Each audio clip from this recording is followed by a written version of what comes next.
नमस्कार. तर आज वार गुरुवार आणि डेली ब्लॉगमध्ये तुमचं स्वागत आहे. आपल्या कॅफेचं काम चालू आहे जसं की, आणि बुधवार असल्यामुळे काल काम बंद होतं.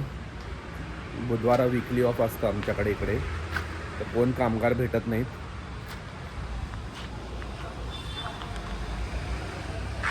तर हा स्ट्रक्चर आपला रेडी आहे. आता इथं वरती आता ह्याच्या कावलार येणार आहेत आणि फिनिशिंग टच आहे अजून स्ट्रक्चरचा. ते झालं की फ्लोरिंग एक चालू होईल.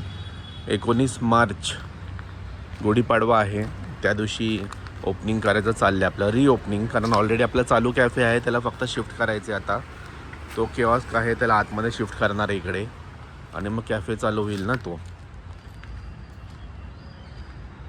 त्यामुळे बघू आता टार्गेट आहे कसं होतं, फिनिश चेक करूयात आपण. साफ रेडी घातलाय हे बघा. सकाळ सकाळी घरामागे साफ, बाथरूमकडे ते पण. त्यासाठी स्टिक आणून ठेवली आहे मी, कारण आमच्या इथे सारखं साप निघतात. तर ही मागची आपली आंब्याची बाग आहे. आता फ्रुटिंग, मागच्या व्हिडिओमध्ये मी तुम्हाला दाखवलं होतं की फ्लावर्स लागले होते, फुलं लागले होते. आता फ्रुटिंग चालू झालेलं आहे, छोटे छोटे कैऱ्या लागायला चालू झाले आहेत. अजून 2 महिन्यामध्ये एक नंबर केसर आंबा आपल्या हातात येणार आहे. तर तुम्हाला दाखवतो मी आता. हे पाहू शकता तुम्ही, असं प्रत्येक झाडाला छोटे छोटे छोटे कैऱ्या लागले आहेत. हे बघा,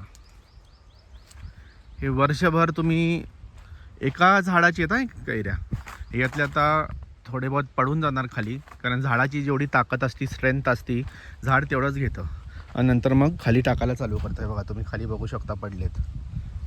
थोडे वाऱ्याने पडतात, थोडे आपोआपच झाड पाडतं. नेचर, प्रकृती ही एवढी जबरदस्त असते, तिला जेवढी पाहिजे तेवढंच घेतं तो झाड. आणि नंतर हे बघा, हे पण पिवळे झालेत. हे सगळ्या ह्याला काय ताकद पुरत नसते, ठीक आहे ना. तर त्यामुळे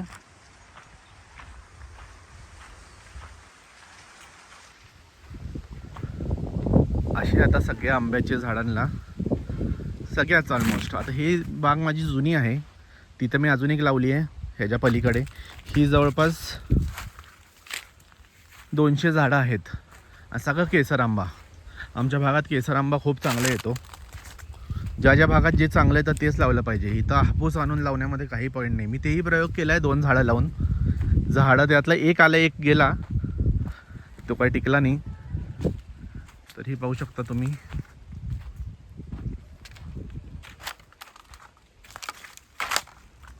असं सगळीकडे आंबे लागलेत, सगळीकडे मोहर लागले. आणि इथून 2च महिन्यात आपल्याला एक जबरदस्त फ्रुटिंग भेटेल.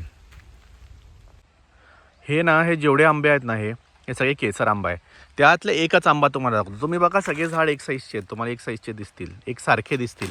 हा झाड बघा, पण हा सर्वात मोठा झाड आहे हाईटला. याचे पानं पण जर तुम्ही बघितले तर पानही वेगळे आहेत.